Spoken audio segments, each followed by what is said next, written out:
Alright, this is probably going to be a short video because it's 2:30 a.m. and I'm fucking tired. Alright, how's it going, everybody? Welcome back to Black Ops Cold War. As promised in the last episode, I sat down and I unlocked the PLAGUE Diamond LMGs here. It really wasn't fun at all. Also, it really pisses me off that it doesn't go over the site. Why do all the camos in this game do that? It does that on the snipers too. Dude, I swear this number goes up every single time I see it. Now it says that I have diamond for 8 weapon classes. So does that mean I'm going to get dark ether when I finish the TAC rifles? Do I not need to do the assault rifles and the SMGs? I'm really confused. But real quick before we get started, if you're new here and you enjoy what you see, definitely be sure to subscribe. I'm doing my best to pump out the content this year, trying to upload pretty much every day. So yeah, if you enjoy this type of stuff, definitely be sure to subscribe. Oh great, we got Chef Boyardee 709 in the lobby today. I guarantee that dude's gonna kick the shit out of all of us. Anyway, yeah, here it is, the PLAGUE Diamond Stoner, in case, I don't know, anybody really cared what that looks like. It's really not so much that the LMGs themselves are bad, as it is just, I'm kind of getting sick of this process here. Zombies just gets really repetitive after this period of time. I know I said I was gonna put off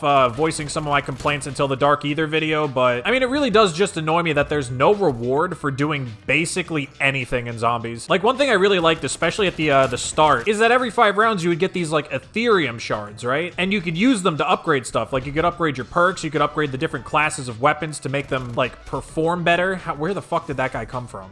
Jesus Christ, this lobby is awful. This is because I played so good yesterday.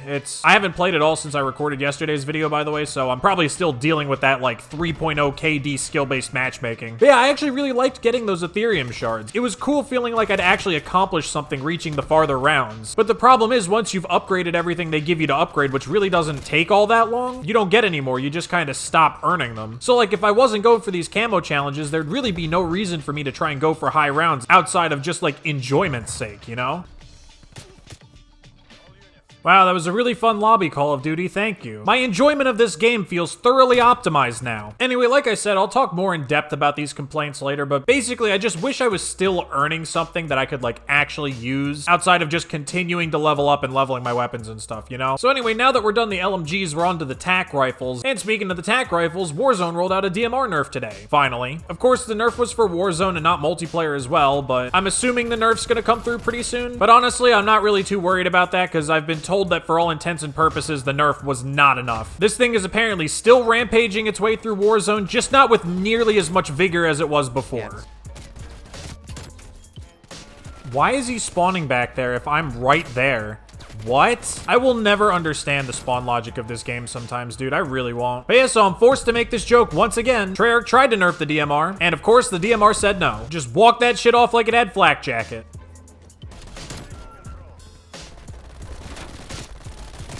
Are you fucking kidding me? That's so disgusting. Oh my god. What the fuck are these lobbies I'm getting right now, honestly? This is so weird. The way people play this game is just so bizarre.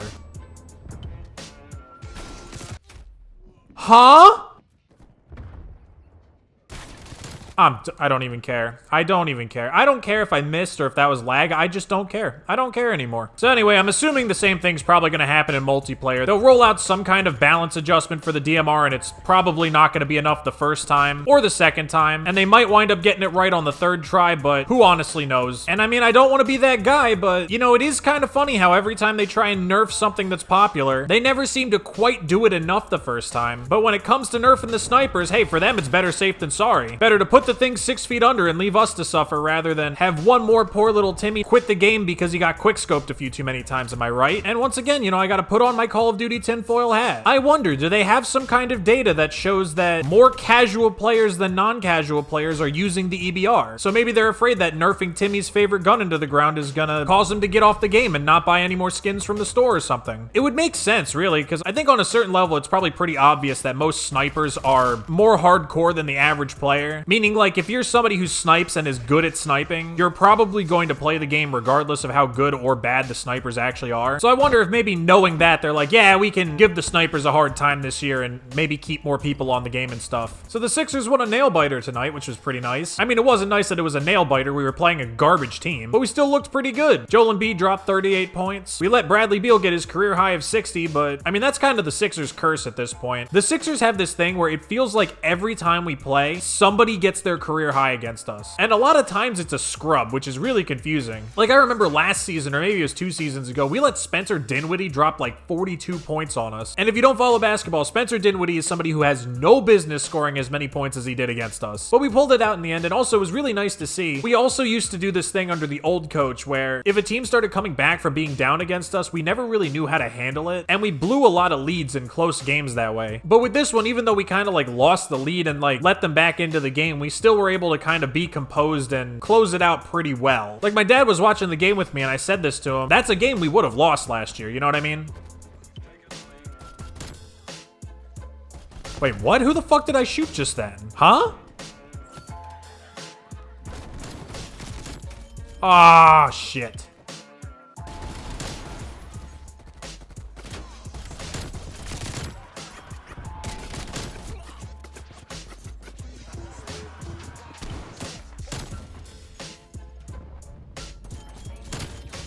So anyway, I'm just gonna start working on these tac rifles pretty much. I'm probably gonna run around with them in multiplayer because they're basically all pretty good. I'm pretty sure even the Type 63 is pretty strong. I'm sure it's not as good as the DMR, but I imagine it's still decent.